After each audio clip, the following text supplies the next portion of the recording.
तक हम लोगों ने पढ़ लिया था कि बेसिक एनाटॉमी और फिजियोलॉजी क्या होती है पेनक्रियाज की, इंसुलिन का प्रोडक्शन कैसे होता है और इंसुलिन का सिक्रेशन कैसे होता है। इसके अलावा हम लोगों ने पढ़े डायबिटिक मेलाइटस के टाइप्स। ठीक है, हम लोगों ने 6 टाइप्स डायबिटिक मेलाइटस के पढ़े, जिसके अंदर हम लोगों ने एक बेसिक मैकेनिज्म पढ़ा कि भैया 3 सिम्टम जो देखने के लिए मिलते हैं।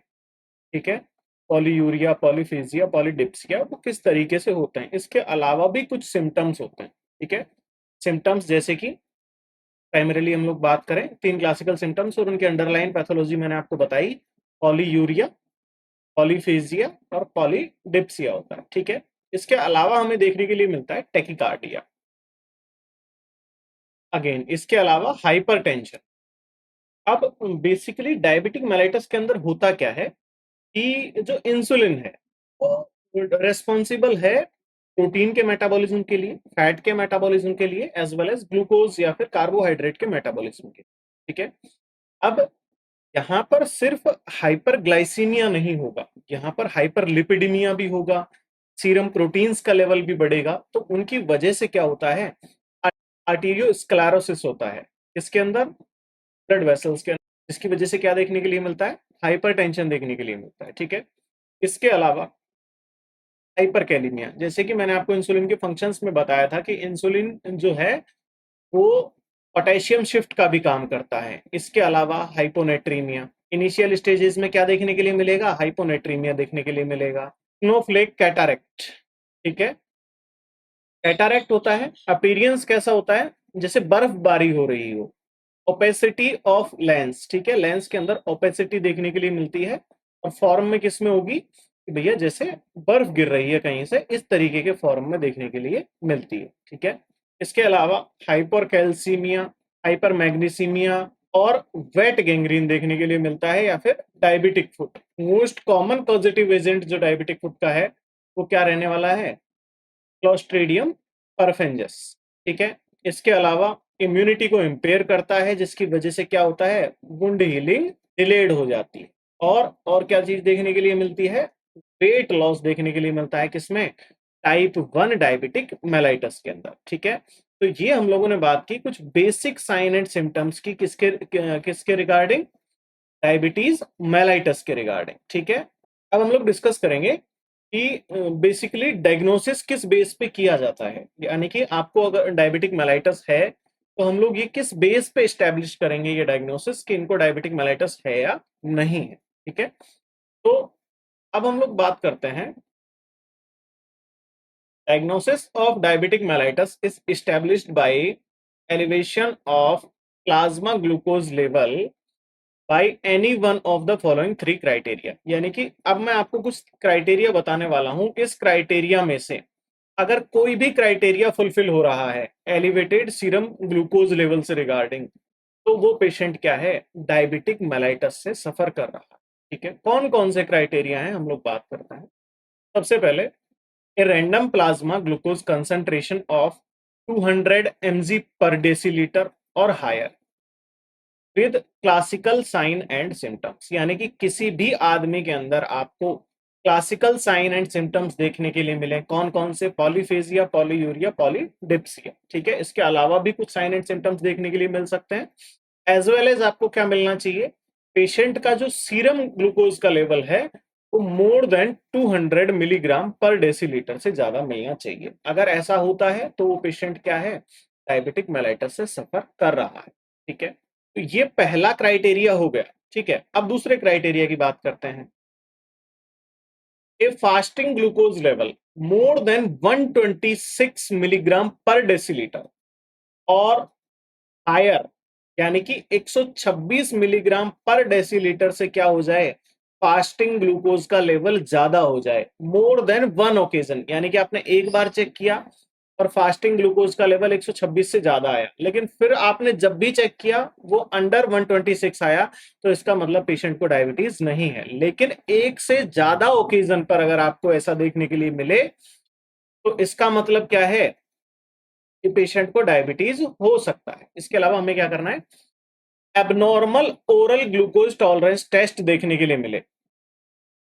अब ओरल ग्लूकोज टॉलरेंस टेस्ट के अंदर क्या करते हैं, ग्लूकोज लोड देते हैं। ग्लूकोज लोड क्या होता है, 75 ग्राम उसको क्या खिलाया जाता है, ग्लूकोज खिलाया जाता है, और उसके 2 घंटे बाद में क्या चेक की जाती है, सीरम ग्लूकोज का लेवल चेक किया जाता है। अगर 200 से ज्यादा आए तो वो कंडीशन किसको डिनोट करती है, वो कंडीशन डिनोट करती है डायबिटिक मेलाइटस।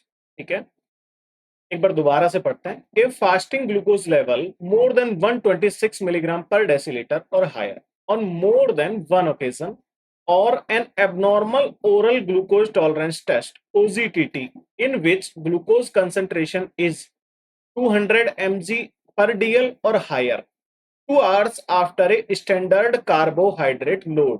ठीक है, या तो पेशेंट को हमें क्या मिले, एक से ज्यादा ओकेजन पर फास्टिंग ग्लूकोज का लेवल 126 मिलीग्राम पर डेसीलीटर से ज्यादा मिले, या फिर हमने क्या परफॉर्म किया, oral glucose tolerance test perform किया, जिसके अंदर कार्बोहाइड्रेट की स्टैंडर्ड डोज क्या रखी, 75 ग्राम रखी।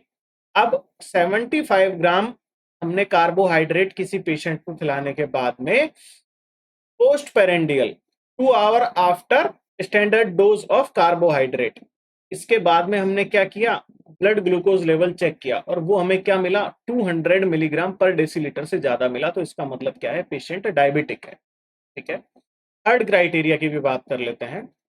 ए level of glycated haemoglobin HbA1c more than 6.5 accepted as additional criteria for the diagnosis of diabetic mellitus by American Diabetic Association। ठीक है, अमेरिकन डायबिटिक एसोसिएशन ने क्या कहा कि अगर किसी पेशेंट का ग्लाइकेटेड हीमोग्लोबिन यानी कि HbA1c का लेवल क्या है, मोर देन 6.5 है, तो इसके अंदर क्या है, हम उसको किस कैटेगरी में रखेंगे, डायबिटिक कैटेगरी के अंदर रखेंगे। ठीक है, अब बात करते हैं कि ये HbA1c क्या होता है, ग्लाइकेटेड हीमोग्लोबिन होता क्या। ठीक है, glycated haemoglobin is form due to non enzymatic attachment of glucose with globulin component of haemoglobin.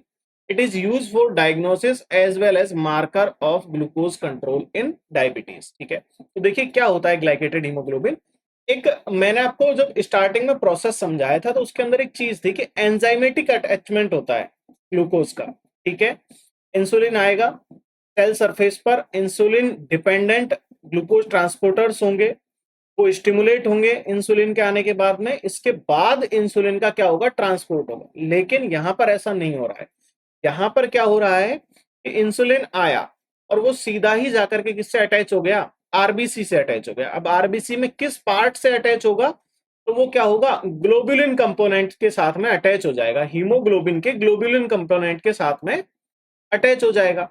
अब हम लोग क्या करते हैं कि इसको यूज करते हैं किसके लिए, डायबिटीज के मॉनिटरिंग के लिए, कि डायबिटीज का जो आप थेरेपी दे रहे हैं वो इफेक्टिव है या नहीं है, वो कितना कंट्रोल में पेशेंट को रख रही है। ठीक है, पेशेंट के सीरम ग्लूकोज लेवल को कितना कंट्रोल किए हुए। अब ये क्या है, बेसिकली जो लास्ट 3 मंथ्स है, ठीक है, उनका ओवरऑल जो शुगर इंडेक्स है उसको बताता है। कैसे बताता है कि एक आरबीसी का अगर हम लोग लाइफ साइकिल देखें तो एक आरबीसी का औसत जीवन काल लगभग 120 दिन होता है एडल्ट के अंदर। ठीक है, 120 से भी कम अगर हम उसको माने तो एवरेज 90 दिन के अंदर एक जो आरबीसी होती है वो सरवाइव करती है 90 दिन तक। ठीक है, तो अगर किसी पेशेंट का HbA1c का लेवल कितना हो, मोर देन 6.5 हो, तो इसका मतलब क्या है कि पेशेंट के अंदर क्या है, हाइपरग्लाइसीमिया परसिस्ट करता है, पेशेंट के अंदर लंबे समय से हाइपरग्लाइसीमिया है। ठीक है, अब हम लोग बात करते हैं कि भाई हाइपरग्लाइसीमिया है, लेकिन हम लोगों ने पेशेंट को क्या कर रखा है, थेरेपीज दे रखी है, पेशेंट का हम लोग ट्रीटमेंट कर रहे हैं।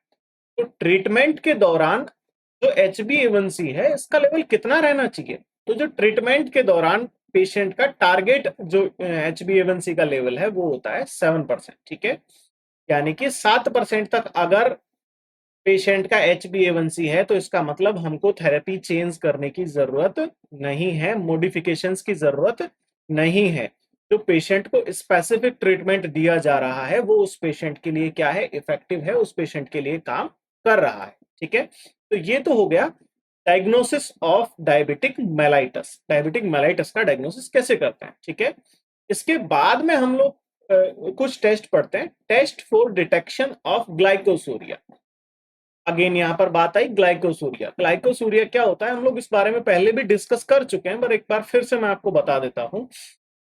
जब सीरम ग्लूकोज का लेवल 180 मिलीग्राम पर डेसीलीटर से ऊपर चला जाए तो उस पेशेंट के अंदर हमें क्या देखने के लिए मिलता है, ग्लाइकोसूरिया देखने के लिए मिलता है। ठीक है, 180 कहां से आया, तो ये क्या है, रीनल थ्रेशोल्ड है, किसके लिए, ग्लूकोज के लिए। यानी कि अगर सीरम के अंदर, ब्लड के अंदर बेसिकली 180 मिलीग्राम पर डेसीलीटर तक शुगर लेवल है, तो उसके अंदर हमको एक भी मॉलिक्यूल जो ग्लूकोज का है वो एक्सक्रीट आउट नहीं होगा, किसमें, यूरिन में।